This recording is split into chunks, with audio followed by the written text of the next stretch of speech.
ایک نبی گھر بنا رہا ہے، دوسرا بنوا رہا ہے. حضرت اسماعیل علیہ السلام پتھر اٹھا اٹھا کے لا رہے ہیں، جناب ابراہیم بنا رہے ہیں. جب خانہ کعبہ بن گیا تو کہنے لگے ربنا وابعث فیہم رسولا، اے اللہ اب اسے بسانے کے لیے اپنا آخری رسول بھی عطا فرما. نبی پاک فرماتے ہیں میں دعا ہوں حضرت ابراہیم کی. یہ قربانی حضرت ابراہیم کا طریقہ ہے. حضور نے اگرچہ نبی پاک کی اپنی سنت تھی، یہ بھی کہہ سکتے تھے سنتی و سنتی ابیکم ابراہیم، میری سنت ہے اور تمہارے باپ ابراہیم کی سنت ہے. یہ نہیں فرمایا. جب صحابہ نے کہا قربانی کیا ہے، فرمایا سنتی ابیکم ابراہیم، یہ تمہارے باپ ابراہیم کی سنت ہے. ہر صاحب نصاب پر قربانی واجب ہے. جو زکوٰۃ کا نصاب رکھتا ہو اس پر قربانی واجب ہے، یعنی ضروریات سے زیادہ اتنے پیسے جتنے پیسوں سے زکوٰۃ فرض ہوتی ہے، اتنے پیسے جس آدمی کے پاس قربانی سے پہلے پہلے آ جائیں اس آدمی پر قربانی کرنا واجب ہے.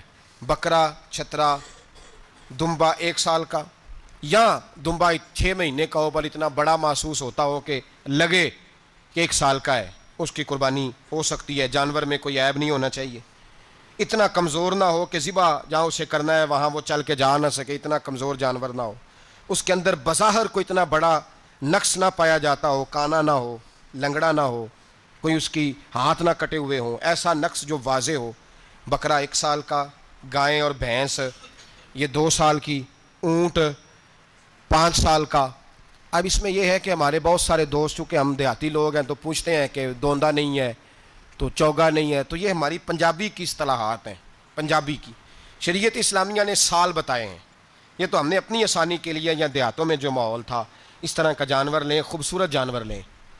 جو نصاب ہے وہ بھی میں نے آپ کو بتایا، لیکن ایک اور پہلو بھی ہے. نبی پاک صلی اللہ علیہ وسلم پہ زکوٰۃ کبھی فرض نہیں ہوئی، کبھی حضور پہ زکوٰۃ فرض نہیں ہوئی.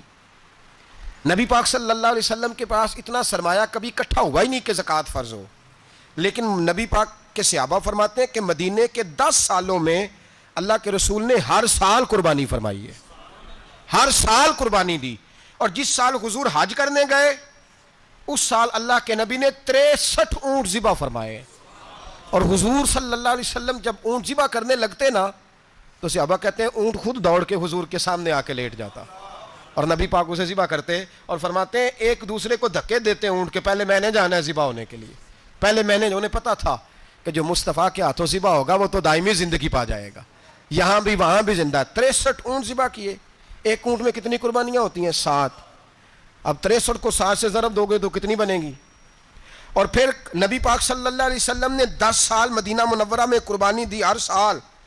اب وہ 63 اونٹ، ایک اونٹ میں 7 قربانیاں، ہر سال یہاں قربانی. اور مولا علی شیر خدا فرماتے ہیں نبی پاک 2 قربانیاں دیتے.